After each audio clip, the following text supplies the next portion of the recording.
बार मना किया है कि मुझे बार बार फोन करके परेशान मत करो। 6 महीने हो गए मानसी, बस एक बार बेटे से बात करा दो। उसे तुमसे कोई बात नहीं करनी है। लेकिन कुछ नहीं। और इस महीने की एलिमनी 40,000 रुपए मेरे अकाउंट में ट्रांसफर हुए या नहीं? हाँ, भेज दिए। और तुम्हें जो कुछ भी कहना है ना, अब कोर्ट में आके कहना। 4 केस कम लग रहे हो तो 2-4 और फाइल कर देती हूँ, क्योंकि तुम तो बाज आओगी नहीं मुझे तंग करने से। मानसी, मुझसे ना सही, कम से कम माँ से तो बात करा दो बेटे की। तुमसे और तुम्हारे परिवार से मुझे कोई लेना देना नहीं है। तुम लोगों को अगर मैंने जेल में चक्की ना पिसवाई तो तुम देखना। अब फोन रखो। Hello hello hello. क्या हुआ? अरे बोलेगा कुछ? क्या बोला उसने? कहती है ना तो मुझे तुमसे कोई बात करनी है, ना तुम्हारे बेटे को तुमसे कोई बात करनी है।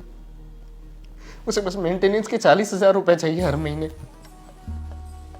और कुछ भी कहने पे कहती है कि कोर्ट में बात होगी। और कोर्ट में क्या फैसला हुआ है? कोर्ट हमारा कोई साथ नहीं देगा।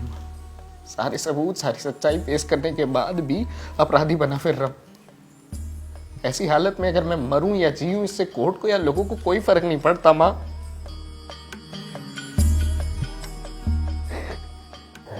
ऐसे नहीं बोलते बेटा। ऐसे ना बोलूं तो क्या बोलूं माँ? छोड़ के गई वो सजा काटने जा रहा हूं मैं। हर महीने जो काम करके पैसे आते वो उठाकर उसे दे देता हूं। हर महीने 3 बार पैसे लगाने नौकरी छोड़कर यहाँ आता हूँ। न चैन से जी पा रहा हूँ, न चैन से सो पा रहा हूँ। अब तो ऐसा लगने लगा है माँ, कोई साथ देने वाला, कोई समझने वाला बचा ही नहीं है। तेरा दोस्त भी तो वकील है ना, एक आखिरी बार उससे बात करके देख। मुझसे जितना हो पा रहा है अतुल, मैं कोशिश कर रहा हूँ। कोशिश तो मैं भी कर रहा हूँ यार। रोज रोज कचहरी के चक्कर लगा रहा हूँ इस उम्मीद में कि आज न्याय मिलेगा, कल न्याय मिलेगा। तू सेटलमेंट क्यों नहीं कर लेता? 3 करोड़ की बड़ी रकम कहाँ से लाऊंगा? चलो सेटलमेंट की सोच भी लिया तो बड़े ओहदे पर बैठे लोगों को घूस कहाँ से दूंगा?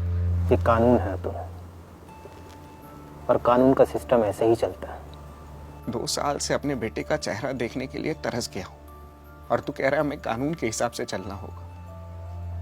एक बाप को अपने बेटे से अलग कर देना, क्या ये है तुम्हारा कानून? एक लड़का जिसे अपने माँ बाप का सहारा बनना था, उसे एक झूठे केस में फंसाकर सालों साल घसीट कर मरने पर मजबूर कर देना, क्या ये है तुम्हारा कानून?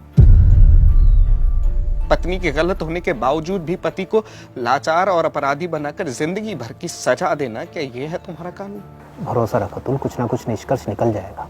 समाज के ताने, कचहरी की दलील, घर वालों की लाचारी और अकेलेपन से तंग आकर आदमी के पास दूसरा कोई रास्ता नहीं बचता मरने के अलावा। तुम्हारा कानून किसी की मदद तो कर नहीं सकता, उन्हें न्याय तो दिला नहीं सकता, पर उनके हालात पर मुस्कुरा कर उन्हें मरने पर मजबूर जरूर कर देता है। अतुल कैसी बातें कर रहा है तू? ये सब बातें नहीं करनी चाहिए तुझे। हम है ना, हम मिलकर लड़ेंगे सही के लिए। और जहां तक बात है कानून की, उसके सिस्टम की, तो ये ऐसे ही चलता है, ऐसे ही सुनता है। कानून कैसे सुनता है ये मैं जानता हूं, और अब मैं वही करूंगा जिसकी इसे आदत हो गई है। अतुल भरोसा रख कानून पर।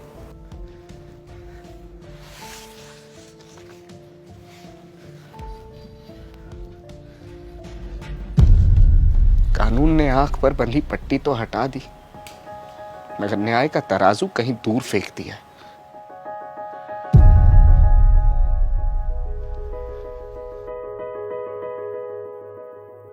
ये कहानी सिर्फ अतुल की नहीं है।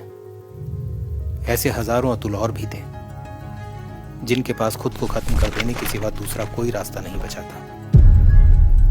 क्या हमारा सिस्टम और कानून इन्हें न्याय दिला पाने में असमर्थ है? और अगर है तो आखिर कब तक? क्योंकि सवाल अब भी बरकरार है, आखिर और कितने अतुल?